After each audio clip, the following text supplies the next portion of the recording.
Esa es la última y quinta parte de este tema de ataques comunes de capa 2. Les quiero repetir de que aunque los 4 videos anteriores fueron hechos originalmente para el BSMCN, sí es muy importante que conozcan todos los temas. Si ustedes ya lo habían estudiado porque presentaron el BSMCN hace poco, les recomiendo que sí los repasen, que sí los practiquen, porque los temas en sí son idénticos en la parte de ataques comunes de capa 2. No se sientan confiados de que porque ya presentaron el examen ya lo saben. Yo les recomendaría que lo repasaran, sobre todo las partes de las configuraciones, qué es lo que hace el ataque, qué es lo que el que está atacando quiere hacer, cómo lo logra y exactamente con qué configuración se puede evitar. Como les comento, todo lo que se vio en esos 4 videos sí son parte del examen del CCNA de seguridad. Esta parte también se vio en uno de esos 4 videos, pero también es importante el recalcar exactamente qué significa un ataque a la cam table. Finalmente, en un ataque de este tipo, lo que quiere hacer el que está atacando es llenar la tabla cam del switch para que cada paquete que se envíe lo envíe hacia todos los puertos y no solamente en el puerto donde está a quien se debe de recibir. Si la cam table está llena, eso quiere decir que cualquier otra MAC address que aprende el switch tiene que borrar en su tabla en donde se encontraba el switch un poco más claro. Recuerden cómo funciona el switch. El switch va aprendiendo las MAC address y sabe en qué interfaces están, pero finalmente esa tabla es de tamaño finito y si se llena va a tener que perder información de ese tipo, de qué MAC address está en qué interfase, y entonces si recibe un paquete y no sabe en qué interfase está, lo que va a hacer es enviar ese frame hacia todos los puertos. Es bien fácil de hacer esto con una herramienta que se llama MACOF. Pueden buscarla en Google, MACOF, y la van a poder bajar y van a poder probarla. Ahora, cuando se hace este tipo de ataques, es muy fácil el saber que nos están atacando porque el performance de la red se va a ir muy abajo, va a haber pérdida de paquetes e inclusive en algunos switches se puede hacer que se reseteen. Para poder evitar ese tipo de ataques, lo que se utiliza es el Port Security, que lo vieron ya a detalle. Eso es la manera ideal y la única manera en que se puede hacer que ese tipo de ataques no aparezca.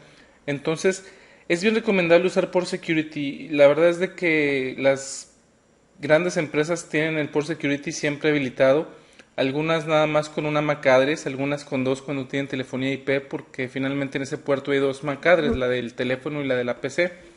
Y sí es bien común el tenerlo configurado y es bien recomendable que sí lo tengan configurado.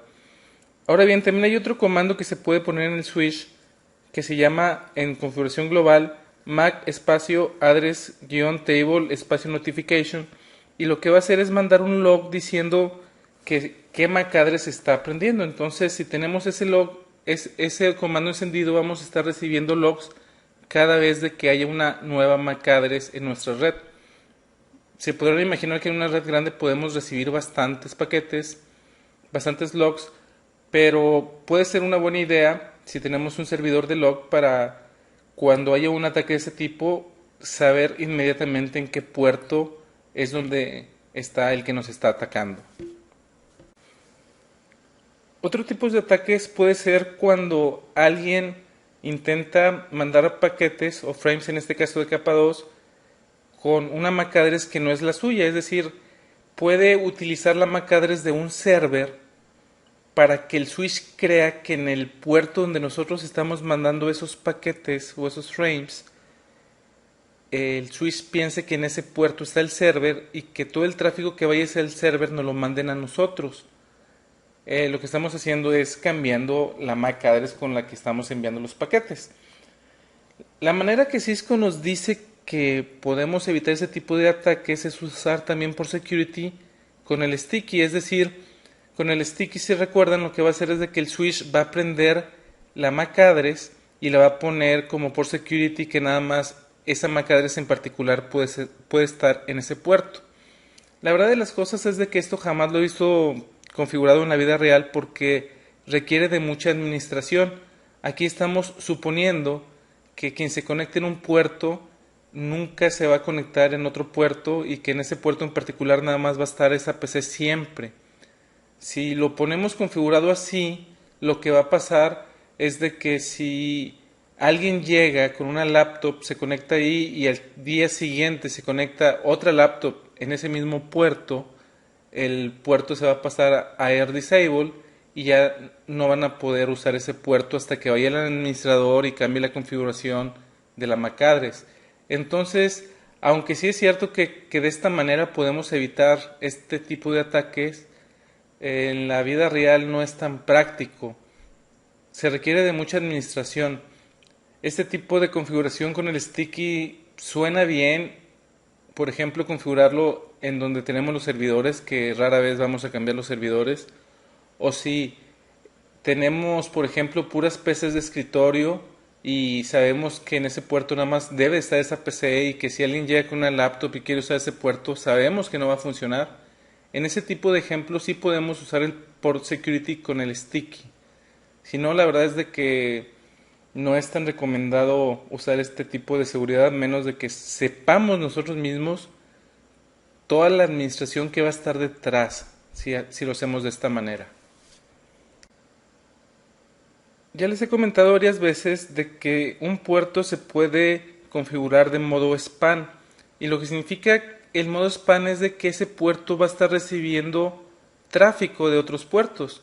Ahora, ¿por qué un switch se puede configurar de esa manera si finalmente nos pueden atacar así? Es decir, alguien que sepa cómo configurar este tipo de cosas se puede meter al switch y decir que todo el tráfico que pase por ese switch lo mande a su puerto de LAN y así puede estar viendo todo el tráfico.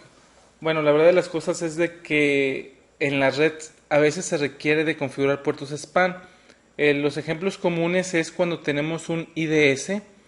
Cuando veamos la parte de IPS vamos a ver lo que es un IDS y un IPS, pero básicamente lo que es un appliance que recibe todo el tráfico de la red y lo analiza. También podemos poner sniffers que nos pueden ser de mucha utilidad cuando estamos haciendo troubleshooting de la red, y hay algunos appliances que también lo utilizan como el WebSense. Entonces es un hecho que un switch debe de podérsele poner puertos de spam para ese tipo de cosas, pero claro que los que saben pueden usarlo para hacer cosas malas en la red.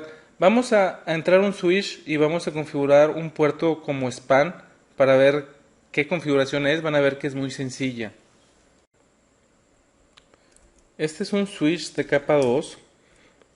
Nos vamos a ir a configuración global y el comando es monitor session y después nos va a pedir un número. Después nos va a decir si es el destino o la fuente. La fuente va a ser lo que queremos monitorear, entonces le podemos poner source y nos va a preguntar la interfase, y por ejemplo queremos monitorear todo lo que pase por la interfase fase Ethernet 01. Este comando está diciendo quiero monitorear todo lo que pase por la interfase fase Ethernet 01.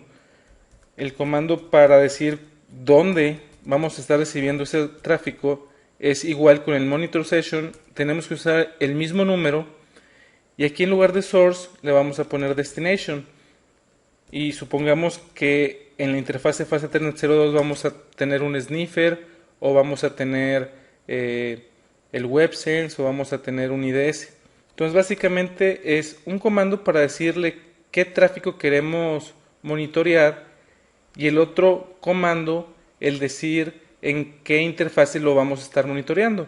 Entonces en la fase Ethernet 02 vamos a estar recibiendo todo el tráfico que se envíe y se reciba por la fase Ethernet 01. El que esté conectado en la fase Ethernet 01 ni cuenta se va a dar que en la fase Ethernet 02 todo su tráfico también está pasando por ahí, se está mandando ahí. Nada más lo que hay que cuidar es de que el número sea igual. Monitor session. Podemos tener hasta 2 sesiones dependiendo del switch. En este caso, en este switch nada más podemos tener 2 sesiones. En algunos se puede, creo que 4, en algunos 8. Pero en los pequeños este es un switch de 8 puertos, entonces es el switch más pequeño de Cisco. es un 2960, 2940, perdón, es un 2940. Entonces en este 2940 nada más podemos tener hasta dos sesiones de monitoreo o de span, como le quieran llamar. Estos fueron los comandos que vimos. Como les comento, son muy sencillos. Nada más es el entender que el que diga destination es donde vamos a conectar el sniffer el IDS, y el source es lo que queremos monitorear y que el número sea el mismo. Fuera de eso, realmente no tiene gran ciencia el configurar un puerto como span. Lo último que vamos a ver en este tema es lo que Cisco llama Cisco Identity Based Networking Services o IBNS. Básicamente, este framework, como le llama Cisco, es para ayudarnos a que dependiendo de quién se conecte a la red es a lo que va a tener acceso. Ahora, los productos y protocolos que se pueden usar en el IBNS son varios, pero los que nos vamos a enfocar para este examen es IEEE 802.1x, un servidor Radius y el protocolo EAP o Extensive Authentication Protocol. La parte de configuración ya la vimos en alguno de los videos anteriores de seguridad en equipos de capa 2, y básicamente, como les comento, aunque la configuración ya la vieron, aquí nos vamos a enfocar un poquito más en cómo funciona y créanme, es algo muy sencillo. Bueno, lo vamos a ver de una manera muy sencilla, lo vamos a ver un overview, que es como nos lo pide el CCNA de seguridad. ¿Qué beneficios nos da IBNS? Que puede autenticar tanto usuarios como appliances. Appliances o devices pueden ser un teléfono IP, puede ser un access point, puede ser cualquier cosa en la red. Ahora bien, dependiendo del usuario, la red va a ser tan inteligente en saber a qué recursos puede estar. Por ejemplo, puede poner a un usuario en particular en una VLAN en particular. No importa en qué puerto de red se conecte, gracias a IBNS lo que va a pasar es de que lo va a poner en la VLAN que debe de estar ese usuario. Por ejemplo, si el usuario es de RH y se conecta en un puerto en el piso 1, lo va a poner en la VLAN de los de RH. Si se conecta en un puerto, por ejemplo en el piso 3, debido a que va a poner su user y password, se va a dar cuenta el switch que debe de estar en la VLAN de RH y no en otra VLAN. Otro beneficio que nos da es de que trabaja a nivel puerto de switch, entonces puede, si las credenciales no son correctas, puede simplemente apagar el puerto hasta que alguien entre con las credenciales adecuadas. Y otra cosa importante es de que soporta varios tipos de autenticación, vamos a ver algunos más adelante. Así es como funciona básicamente el protocolo 802.1x. Primero lo que debemos de saber es qué elementos existen en la autenticación. Primero está el cliente, que se le llama supplicant. Es importante saber que al cliente se le llama supplicant. Después tenemos al switch, que es el authenticator. Además de un switch puede ser, por ejemplo, un access point. Un access point puede funcionar también como authenticator. Y tenemos finalmente un servidor Radius, y a este servidor Radius se le llama Authentication Server. Es bien importante el entender que jamás va a haber una comunicación directa entre el cliente y el Radius, o entre el supplicant y el Authentication Server. Siempre es por medio del Authenticator, como les digo, puede ser un switch, puede ser un access point. El primer frame lo manda el cliente y es un frame de tipo EAPOL. EAP es el protocolo de autenticación, la O significa over y la L LAN, entonces es EAP over LAN. Básicamente lo que va a hacer el Authenticator cuando recibe este paquete es pedirle las credenciales al cliente. El cliente le va a mandar sus credenciales, que puede ser un usuario y password. El switch o el Authenticator le va a mandar al Authentication Server las credenciales. El Radius en este caso va a decir si es válido o no, le va a avisar al Authenticator, el Authenticator se va a dar cuenta y el Radius también le va a mandar a qué va a tener acceso, en qué VLAN debe estar ese cliente, etcétera, y esa información la configura en el switch automáticamente y después le dice al cliente que ya puede accesar a la red. Es bien importante para el examen el saber los tres términos, el Supplicant Authenticator y Authentication Server. Es importante también saber que el frame de EAP-OL lo manda el cliente al switch o al access point o a lo que sea, que las credenciales las pide el switch, no las pide el Authentication Server, que el cliente se las manda al switch y no se las manda el Authenticator Server. Entonces, eso es lo importante para saber para el examen. Como comentario adicional, si se preguntan qué tantas empresas tienen 802.1x en su red, de las que a mí me han tocado trabajar, yo creo que entre el 10 y el 20% de las empresas utilizan 802.1x, es decir, no son muchas, y básicamente es porque sí se requiere bastante administración. También se requiere tener al servidor, pero además de tener el servidor, sí tienes que tener políticas de seguridad, el decir qué cliente debe tener acceso a qué, en qué VLAN debe de estar. Entonces todo ese tipo de cosas finalmente sí se requiere de un buen de administración y desgraciadamente muchas empresas, al menos aquí en México, no le dedican tanto dinero a este tipo de cosas. Entonces son pocas, como les comento, entre el 10 y el 20%, pero sí hay implementaciones de este tipo en México. Hablando del protocolo EAP, hay de varios sabores. Para el examen debemos de saber que existen al menos estos 5. La verdad es de que hay muchos más que estos.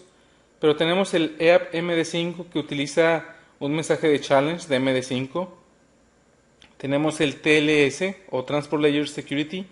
Este fue creado por Microsoft y básicamente lo que usa son certificados. Entonces es una gran ventaja sobre MD5 el usar certificados, pero por lo mismo de que usa certificados, tienes que tener un servidor de certificados, etcétera. Entonces hace que la implementación sea más compleja y más cara. Tenemos el PAP, que la P al principio significa Protected, y puede utilizar ya sea tokens o el Microsoft Chat versión 2. Tokens se refiere a, no sé si les ha tocado que cuando tienen banca por internet ponen su user, su password y después tienen que usar un aparatejo que les da el banco que les da un número dinámico, ese es un token. Pero la verdad de las cosas es que en la vida real, hablando de redes, es muy raro ver el uso de tokens para este tipo de implementaciones porque es muy caro, tienes que tener un token por cada cliente. Entonces cuando se usa PEA por lo general se utiliza con Microsoft Chat versión 2. Está el EAP Fast, el Fast no es de que sea rápido, significa Flexible Authentication via Secure Tunneling y es muy parecido al PEA, pero la gran diferencia es de que no utiliza tokens o Chat versión 2, sino utiliza llaves compartidas, es decir, tiene que haber una llave entre el cliente y el servidor que sean idénticas. Y finalmente tenemos LEAP, L significa lightweight y eso quiere decir de que no vamos a tener tantas cosas, es un protocolo más ligero y básicamente lo que nos va a pedir es un usuario y un password. Ahora esa implementación es bien común verla en redes inalámbricas. Con esto finalmente concluimos esta parte de seguridad en elementos de capa 2. Les vuelvo a decir, es importante que aunque ya hayan presentado el SMSN, repasen todo lo que ya se vio ahí. Los temas son idénticos, es decir, el CCNA de seguridad sí nos pide saber por security, sí nos pide saber DAI, sí nos pide saber DHCP snooping, sí nos pide saber cómo proteger el spanning tree. Todo ese tipo de cosas también son parte del examen de CCNA de seguridad. Especulando un poco y a lo mejor si compran este curso mucho después de que salió a la venta, el BSMSN está por cambiar, estamos ahorita en octubre y probablemente en noviembre vaya Cisco a anunciar que cambie el BSMSN. No sería una sorpresa que quite la parte de seguridad en capa 2 sabiendo que ya está el CCNA de seguridad cubriendo esa parte. Cuando el BSMSN salió, que fue hace 3 años, el CCNA de seguridad todavía no existía. Entonces muy seguramente sí vamos a ver cambios en el BSMSN. Probablemente alguno de los cambios sea quitar la parte de seguridad, no lo sé, es mera especulación. Pero todos los temas que se vieron en estos 5 videos son parte del examen. El saber configurar es importante para el examen. probablemente nos encontremos con una simulación de lo que vimos en alguno de estos 5 videos. La parte que me gusta de trabajar con switches, hablando de certificaciones de Cisco, es de que no existe el SDM, entonces todo es en la línea de comandos. Todos los comandos que vimos en esos 5 videos son importantes para el examen, como les comentaba, y también es importante no solamente los comandos, sino el entender exactamente qué estamos tratando de prevenir, cómo piensa el que ataca. Ahora bien, en la vida real es muy común el que las empresas no se preocupen por proteger su LAN porque confían, entre comillas, de sus empleados, pero la verdad de las cosas es de que sí es importante proteger la LAN porque puede haber ataques malintencionados que sean por medio de accidente, es decir, un troyano o cualquier cosa que pueda tomar alguna de las vulnerabilidades que vimos aquí. Como pueden ver, no es tan difícil el atacar una red de capa 2. Podemos bajar software como Yersinia o como el que vimos para atacar a la Cam Table. La verdad es de que pues son programas que son gratis en internet, que los puedes bajar y le pueden hacer mucho daño a la red. Si el administrador no está protegido, lo van a atacar, y si el administrador no sabe mucho de redes, ni va a saber qué está pasando en su red.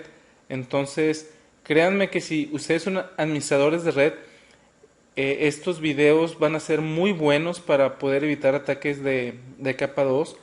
Si ustedes son consultores, pueden acercarse a sus clientes y ofrecerles el servicio de mejorar su seguridad en la capa 2. E insisto, eso es bien fácil de vender. Simplemente se bajan las herramientas, van con el cliente, le demuestran que los pueden atacar de una manera tan sencilla, y estoy seguro que sí les van a comprar el servicio de mejorar su seguridad en la capa 2.